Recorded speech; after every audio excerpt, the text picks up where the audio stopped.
పొద్దున్నే మార్కెట్కి వెళ్తే మంచి లైవ్ ఫిష్ అయితే దొరికిందండి. వెంటనే ఒక 1 kg అయితే కొనేసాను. ఇంటికి తీసుకొచ్చి మంచిగా దాన్ని బేసిన్లో వేసుకొని మంచిగా శుభ్రం చేసుకొని ఆ తర్వాత పసుపు అంటించేసి పసుపు మొత్తం ముక్కల కంటేటట్టు రుద్దుకొని ఆ తర్వాత కారం, ఉప్పు, పసుపు, మసాలా, అల్లం వెల్లుల్లి పేస్టు, ధనియా పౌడరు అన్నీ వేసుకొని మంచిగా అయితే మిక్సప్ చేసుకున్నాను. మ్యారినేషన్ ఎప్పుడైనా చాలా ఇంపార్టెంట్ అండి. నాన్ వెజ్ చేసేటప్పుడు మ్యారినేషన్ చేయడం వల్ల ఆ మసాలా ముక్కకి మంచిగా అయితే అంటుకుంటుంది. చాలా మంచి టేస్ట్ అయితే వస్తుంది వండిన తర్వాత. సో ఇది మొత్తం మిక్సప్ అయిన తర్వాత మనము ఇప్పుడు దీన్ని ఫ్రిడ్జ్లో అయితే పెట్టాలి. ఫ్రిడ్జ్లో పెట్టి ఒక 1 అవర్ తర్వాత తీసి మంచిగా కడాయి పెట్టుకొని ఇంతంత ఆయిల్ వేసుకొని పచ్చిమిర్చి కొత్తిమీర వేసుకొని మంచిగా ఒక చేప ముక్కను తీసుకొని దాని మీద దూరగా వేగించుకొని తింటే సాంబిరంగా చాలా బాగుంటుంది.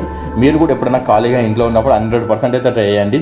ఇవన్నీ చేసేటప్పుడు మనకు ఒక ఫీలింగ్ వస్తుందండి, మనం ఒక పెద్ద చెఫ్ అని చెప్పి.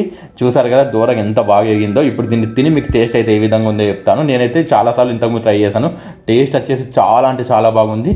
మీరు కూడా మీ ఇంట్లో ట్రై చేయండి. Thank you.